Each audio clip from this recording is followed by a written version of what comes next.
Hello and welcome, Duke fans. Welcome to the Duke Blue Central Podcast, Episode 3. I am coming at you today to record another episode of the Duke Blue Central Podcast. It has been an awesome first couple of episodes. Thank you so much to anyone who has tuned in for the first two iterations of the Duke Blue Central Podcast. This podcast, once again, something I've wanted to do for a long time, and it has been awesome getting involved in the Duke community, in the Duke podcast, and the Duke Twitter community over at Duke Blue Central on Twitter. You guys have been awesome. Appreciate you so much for your kind words and your follows and your listens. Thank you so much, each and every one of you listening. Appreciate that. But with all that being said, let's jump into today's episode. I've wanted to do this episode for a minute, kind of breaking down what I think Duke's starting lineups could be for the upcoming season. I've listened to a couple other podcasts on this, read a few articles on this, a lot of interesting takes out there, and a lot of different starting lineups people think that we're going to do, think that Duke is going to employ this year. So I kind of wrote down all of the starting lineups I could listed that I thought were realistic for the year. Now, I didn't include any starting lineups that's accounting for injury or anything like that where a guy's missing time. You know, some people are filling out, Christian Reeves might get a start here or there if we get a big man go down. I didn't want to include any of those. Those are just so hard to predict. It's impossible to imagine that somebody's going to get injured throughout the year and what's going to happen and who's going to start. So I kind of just wanted to break down the most probable starting lineups we're going to see for Duke this year, break down my thoughts on them, what kind of play style we can expect with these lineups, and the probability of Jon Scheyer rolling these lineups out in the next upcoming year. So let's kick things off. I want to start kind of in the beginning of the season. What do I think Duke's lineup is going to be, week one when we're going out there to play the non-conference schedule to kick things off? What do I think our lineup is going to be? I think it's going to look something like this. Tyrese Proctor is the starting point guard. I don't think that's a huge surprise for anybody. He's been maybe our most impressive player here in these off-season videos. It just seems to have improved leaps and bounds over last year where he was already a good player, especially tailing off towards the end of the year. Nobody's surprised about that. Shooting guard, of course, Captain Jeremy Roach. You're not the lone captain of a great team and then come back for your senior season and then lose your starting spot. I just can't imagine that Roach is not going to be involved in any of these starting rotations. Just as a little spoiler alert, I do have Roach penciled in just about all of these starting lineups I think we could realistically see. I just don't think it's likely that he came back another year and is not even going to be in the starting rotation. Now, minutes could be an interesting conversation. Is there a point later in the season where we see a Jared McCain or a Caleb Foster? Maybe they're coming off the bench, but they're playing just as many, if not more, minutes than Jeremy Roach. That's something I could probably entertain talking about. But for now, I can't see a world where he is not starting in just about every starting lineup we can throw out there, including this first one in the beginning of the year. Starting small forward, I think on day one is going to be Mark Mitchell. A lot of these lineups, I have him in a different position, but starting out, I think he's going to start at the 3 just like he did last year. Power forward, of course, you all know Kyle Filipowski is going to be our starting power forward to start the year. And then that leaves our center, Ryan Young. Yes, I know a lot of people don't want him to start, but I think a lot of people are sleeping on Ryan Young and the talent and the level of leadership and hustle he brings to this team. And I think Jon Scheyer is going to reward that in the beginning of the year by letting him fill out that 5th starting position. So, look, this is a lot like last year's team. This is not too different from last year's starting lineup, except all of these guys have just improved immensely. We got to remember Derek Lively didn't start the year last year. He started injured, and even when he came back from injury, Scheyer was still reluctant to put him in the starting lineup for the longest time. We saw Ryan Young start plenty of games last year. I don't think it's going to be that different this year. So I think Proctor, Roach, Mark Mitchell, Kyle Filipowski, and Ryan Young are going to be your starters on day one, first game in Duke's schedule. And look, we know what this lineup brings to the table. We've seen all of these guys play before, but I think it's just going to be that executed at a higher level.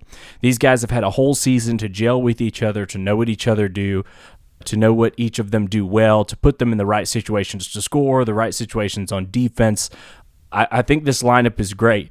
I think it is kind of our floor where Duke is going to look to begin this season off, not where we're going to end, and I can get into that in a few more of these lineups. But this is a great starting point.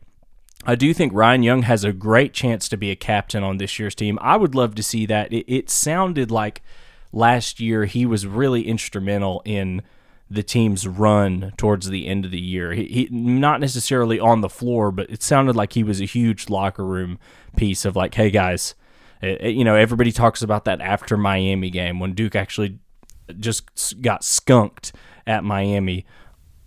And Ryan Young was one of those team leaders that pulled the team aside and said, look, guys, this is unacceptable. We gotta play better. We got to have better chemistry on and off the court. And it really showed down the stretch there for Duke all the way up until their defeat to Tennessee in the NCAA tournament. But I would love to see Ryan Young be a captain. I think the only way he doesn't get that captain role is if Shire's a little reluctant to give it to a transfer that's only been there for a year. I would also imagine Jeremy Roach is going to get that captain nod again. Can't see why not. And then maybe they just leave him as the sole captain next year, but I'd love to see Ryan Young get that captainship. I think Roach and Ryan Young are going to be and hopefully will be the two captains on this team. But even if Ryan Young doesn't get that nod, just like he was last year, he's going to be a leader for this team on and off the court. And I'm really excited about that, excited for the development that he's going to be able to work with our bigs, excited for our bigs to go up against him in practice. He's an odd guy to guard. It feels like guy you can really sharpen your skills against. So yeah, big fan of Ryan Young over here. Newly three-point sniper Ryan Young. I don't know how many threes he's going to be hitting in game, but boy, do I hope he just comes out and is just a long-range assassin from out there. Nothing would please me more than to see Ryan Young drain 3 threes Duke's opening game. So let's move on to the next lineup. Now, these aren't in any particular order really from here on out. I don't know how our lineup is exactly going to change throughout the year. So I kind of just wrote these lineups with any kind of possibility in mind, thinking, could this starting lineup get rolled out ever? If I thought it could, I wrote it down on here. So the next one, it would be point guard Tyrese Proctor, shooting guard Jeremy Roach, small forward Jared McCain, power forward Mark Mitchell, center Kyle Filipowski. So this lineup is an interesting one. Believe it or not, I haven't seen a lot of people pitch this lineup as one that they like. Even though, and this is so odd to me, even though McCain, I think, feels unanimously, everybody feels he's the best freshman coming in. We have a really talented freshman class. That's no disrespect to anybody else coming in, but gosh, you just hear the reports on McCain and his work ethic and how much of a gym rat he is, how ready his body is for college basketball. I mean, there's a documentary on him where he's talking about all the insane workouts he went to, whether it be 6 a.m. his high school workout and then he would drive to another one. The shooting ability he gives, the way he stretches the floor, the way he play makes, everything about Jared McCain is just shining in this offseason where, now people are talking about him like a one-and-done player, which selfishly I'm hoping he's not one of those, but Jared McCain's stocks are going up and up and up as week by week by week as we approach the start of the regular season. But surprisingly, a lot of people don't have him penciled into this small forward starting position. I think the obvious answer for that is his size and what people anticipate he's going to be giving up on the defensive side of the ball. Now, I do think that's a fair thing to worry about. Last year, this team kind of hung its hat on its defense. We kind of knew the whole year that Duke team last year didn't have a great offense. Our game plan was to just nobody could score 80 points against us. So it was like if we could hold the opposing team to 70 points, we were good enough to get past that and beat them. But it was well known our offense just wasn't a particularly awesome offense last year. We hung our hat on our defense. So I think a lot of people maybe come into this year's season anticipating that we're going to do that again. I don't know if we should be anticipating that or not. When I look at this team and some of the builds, I really feel like this could be a team that builds around its offense, and the defense still is good, but it only has to be good enough to kind of stop or to kind of stop the other team from getting as much as we're going to be able to score. And when I think about this lineup, I just think the scoring potential is through the roof. I mean, you've got a small forward, admittedly, but you've still got Proctor, Roach, McCain, Mark, Flip. All of those guys can score at such an elite level. You know, I've been seeing a lot of clips of Mark Mitchell and his improvement. I think he's going to improve as a scorer. I also think an important part of this lineup is Mark being at the 4. I have that in a few more of my lineups going forward, but the games Mark Mitchell really shined offensively for me last season are games where he was at the 4. The first one that pops into my head is at the Syracuse game. Now, I know that was in a zone defense, so it's kind of different. It's a different play style, but we started to, instead of Flip kind of being that guy who would stand at the free throw line and distribute or shoot a jump hook, when we moved Mark Mitchell there, he was shining in that role, and I think he's going to see a lot more of that this season with how often we're going to play Flip at the 5, which I do anticipate is going to be often. So I'm excited to see Mark Mitchell's offense develop. Flip, we know offensively what he can do, stretch the floor, pretty much do everything for you. Jared McCain, just mentioned him. He is a huge floor spacer, but also a great passer, playmaker, high IQ player, knows how to get assists, knows how to set his teammates up, and it's great that he's going to be with us for the whole summer, kind of learning and feeling out that chemistry with his teammates, and that he has two kind of, it's hard to say veteran with Proctor because he's only a sophomore, but two kind of veteran guards ahead of him to mentor him up and maybe get that chemistry going a little faster than you would if you were just a freshman going in by yourself. And then obviously Roach is a scoring machine. The ultimate closer, just give him the ball and get the heck out of the way at the end of the game. We know what he can do offensively. We've seen it year in and year out. And Proctor, again, everybody's talking about his shooting improvement, his playmaking, his inside game, his moves to the basket, his mid-range game. Just the scoring potential of this lineup is just insane. I think more people should be considering this lineup as one we could potentially roll out. Even if we take a slight hit in defense, I just think that having McCain on the floor that much, I feel like it has a really, really good chance of offsetting, how many points he may allow to the opposing team's small forward. And a lot of these lineups could be situational, but especially if the opposing team is rolling out a small forward that's a lot smaller, man, would I consider employing this one. But enough about that one. Let's move on to the next one, which is honestly really similar to this last one with one change. Basically, the whole starting lineup is the same, but instead of Jared McCain, you put Caleb Foster in there. Now, like I said, I do think Jared McCain is probably the consensus best freshman we have coming in, but Caleb Foster and really all the rest of these guys are right there behind him. Caleb Foster is a guy who just has that dog mentality. You can see it from his high school games. Plays with that chip on his shoulder. I love watching footage of his high school team playing Bronny James's high school team at the end of the year, where he actually ended Bronny's high school career. He is just a dog if there ever was one. I'm so excited for him to be on this team, especially towards the end of games where we need a guy who has that mentality, who has that make it happen mentality. I think Foster's got that. And positive thing with Caleb Foster is he might give up slightly less on defense than Jared McCain does. Now, it's hard to predict how good freshmen are going to be defensively. It's something that changes maybe even more drastically than the offense from high school to college. But Caleb Foster does have a few more inches on Jared McCain. I'm not sure if he weighs more, but he looks like it. Probably a little bit bigger of a guy. I think Caleb Foster will have no problem at all guarding the 3 in college. I think he's got the size, he's got the speed. I don't think he'll really struggle at all guarding a small forward position in college. So if you want kind of maybe a little bit less offense than McCain is going to give you, but you want to make up for it on defense, that's where I think this lineup comes into play. And a lot of people have been penciling in this lineup as potentially, Duke's end-of-year lineup when it comes to that, because of the defense that Caleb Foster potentially could bring. Now, you never know what can happen. Jared McCain could come out in the first few weeks and just really impress us on defense, and we don't even have to think about that anymore. But a lot of people are kind of anticipating and getting ready for Caleb Foster to be a better defender than McCain, and that kind of earns him a spot in the starting lineup because the offense is going to be around him already. He might not be relied upon to score as much, we might be leaning on his scoring and his playmaking and his defense a little bit more. So that's a great lineup option as well. I've heard this might be first or second most popular starting lineup people are really rooting for this next season. And again, all the stuff I said about the previous lineup goes with this one. Mark Mitchell at the 4, Flip at the 5, I think is going to work wonderfully.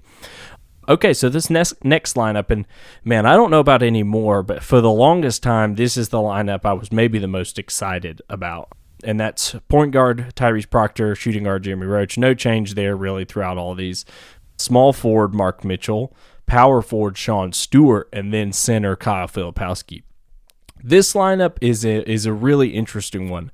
I do think it has its pros and cons. And the biggest con out the gate for me is that you got to move Mark Mitchell to the 3. And I really think he plays better when he's in his natural power forward position. Now, defensively, it doesn't really matter where he's at on the floor. He's going to dominate wherever he is. He can guard 1 through 5. We know that. We've seen it all last year, and it's only going to get better for him this year.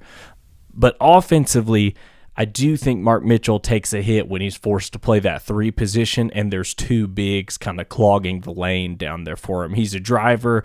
He can get into the post, make a jump hook shot. He's got some post moves. He can also rise up and dunk on just about anybody.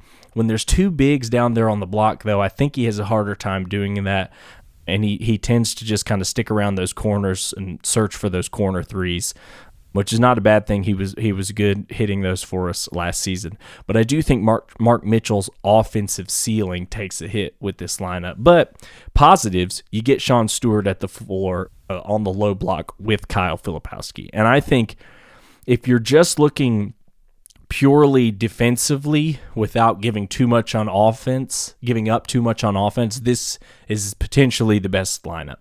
Because you get Proctor and Roach. Proctor is an awesome defender at the point guard position. Roach has been improved. He's the weakest defender in this lineup, but he can hold his own. I'm not too worried about Roach going out there and guarding opposing teams' point guards. He did it for us all last year and was just fine. Then you've got Mark Mitchell, of course, probably the best defender on this team, one of the best defenders in the country. You're not worried about him at all. Sean Stewart, I think, is going to be a surprise great defender. If I have a prediction for him, I think he's going to get way more blocks than people anticipate. He's a big dude that can just jump out the gym and has shown the ability in practice to me to be able to defend that 5 position if he's called upon it. And of course, we know Flip is going to be great down there at the block. I think people slept on his defense from last year. Talked about it on Twitter a little bit this past week, but so many people are worried about Kyle Filipowski defending at the 5. And while I think, he's not going to be Mark Williams or Derek Lively, we've been spoiled with those 2 guys that just alter kind of every shot that comes into the lane. Kyle Filipowski is going to be just fine defensively.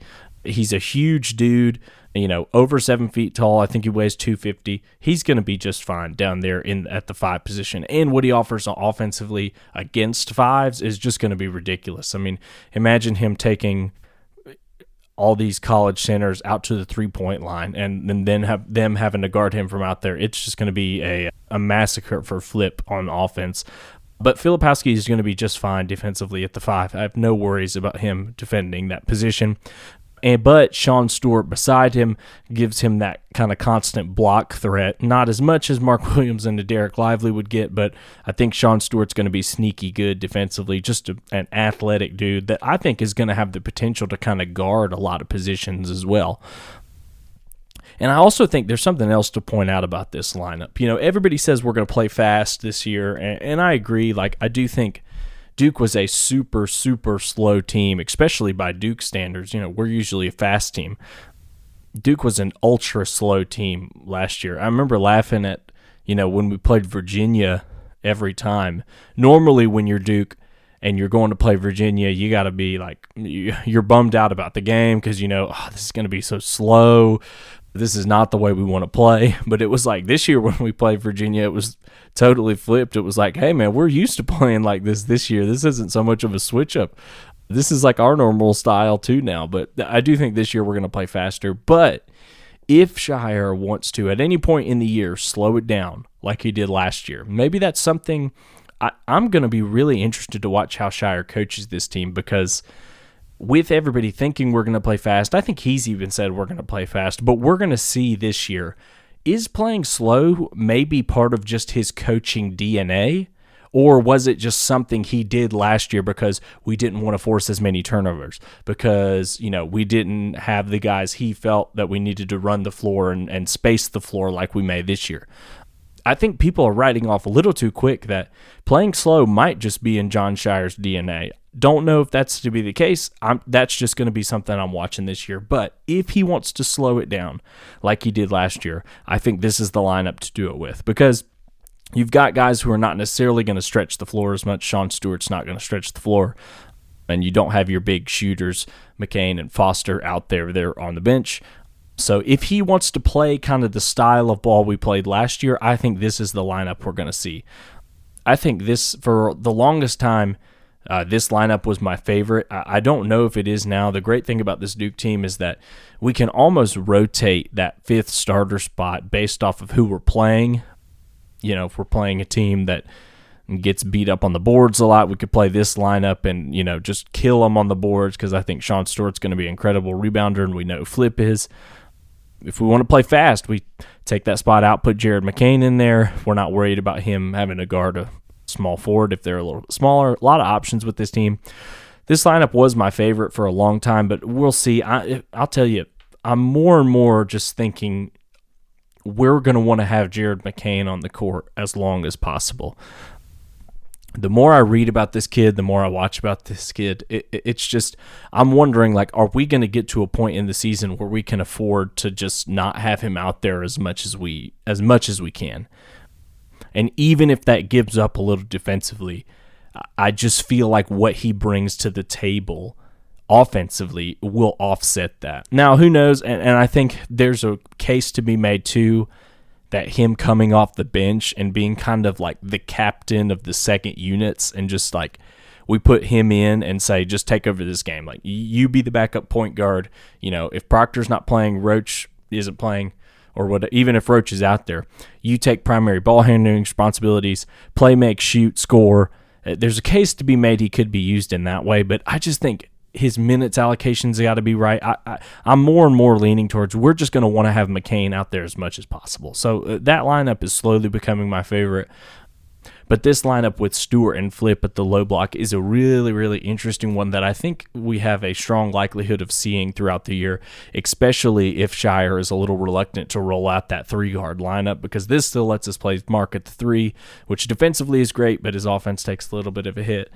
But we're going to see. I do think that is one that's definitely on the table. Now, these last two lineups I've got are a little bit different. I wanted to throw this next one out just as something I've seen on Twitter people anticipate could happen, and that's the lineup of Proctor, Roach, TJ Power, Mark Mitchell, Kyle Filipowski, with TJ Power filling out that three-guard spot. It is a spot that's really intriguing to him. He is kind of more of a stretch wing player more than he is like a down low post player, at least right now in his freshman year. I think he's going to be a guy that's at Duke for a couple years, potentially, more than two. I'm thinking of him as a 3 or 4 year player. So if he beefs up, bulks up, he might be able to go down there with the low block and bang with the big guys. But I think at least for this first year, he's going to be more of a wing player. And there's definitely a case to be made that if his talent is really showing, he's the guy that potentially fits best in the starting lineup.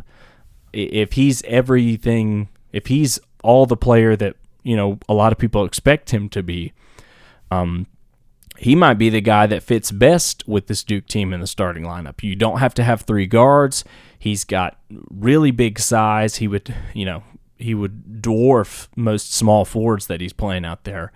And he stretches the floor. He can run. He's a great communicator. He's a high IQ player. I think his passing is better than people think. Look, there's a strong case to be made here that TJ Power's the freshman that maybe fits the starting lineup the most. But here's where I think the issue lies with this. I just don't know if TJ Power is immediately going to have the impact that a lot of people might be putting on him. I think he's a great player, but I feel like the way he plays, the way he is, how his body looks, I feel like he might have the toughest time adjusting to college basketball out of all of these 4 freshmen. I feel like McCain, Foster, and Sean Stewart, when you look at them, they all look like players who have been in college for a few years. TJ Power, to me, does look like a high school guy still.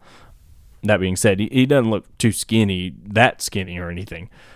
But he's the guy I can see struggling a little bit in the beginning of the year to the pace, speed, the athleticism of the college game. Now, that's not to say by the end of the year he couldn't have it down. We've seen players do that before. I think in one of my tweets I kind of compared it to how in 2015 we didn't see Grayson Allen a lot until the tournament, and he just exploded. I think TJ Power kind of has that potential for us this year, where he's got a lot of hype building into the regular season, and then he comes out and is maybe a little more disappointing than people think. Maybe, a lot of his minutes are going to Jaden Shute, who's a guy I don't think is going to crack the starting 5 ever unless there's injury, but maybe, Shute is taking Power's minutes a little, and then at the end of the year he finally snaps, and we think, man, this is the guy we thought was coming out of high school. If I had to predict a trajectory for TJ Power on the year, that's it. So I think this lineup is something that, if it's going to happen, is going to be really late in the year. But I even think then, I just think these other guys are more ready for the game than he is right now. No disrespect to TJ Power, of course. I think he's going to be one of the better Duke players year to year that we've seen in a while. Love this kid. Love everything I read about him. And I said in my first podcast, when I broke down the practice squad footage, he was so vocal on the court. I think the coaches are just going to love him, love coaching him for the next few years. And I'm just pumped to see the improvement that he has. But for this year, I think this lineup is only going to be something that, if it happens at the end of the year. And okay, so for the last lineup, I just threw in a fun one. I tried to think of, everybody's got that, you've got the lead. What's your lockdown defensive-focused lineup? So I wrote that.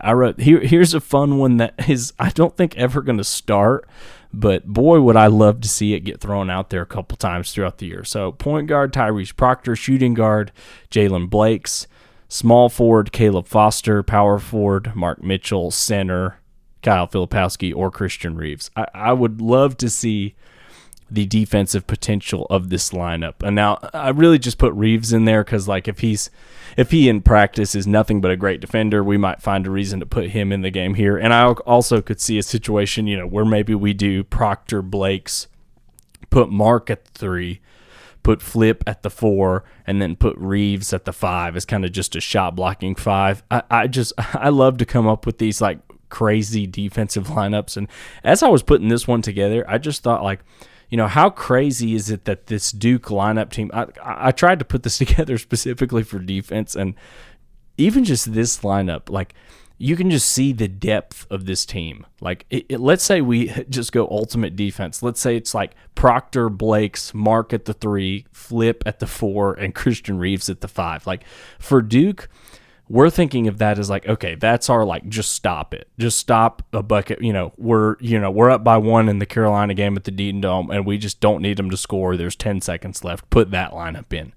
But man, for 95% of the rest of the country, that's their go-to get a bucket lineup.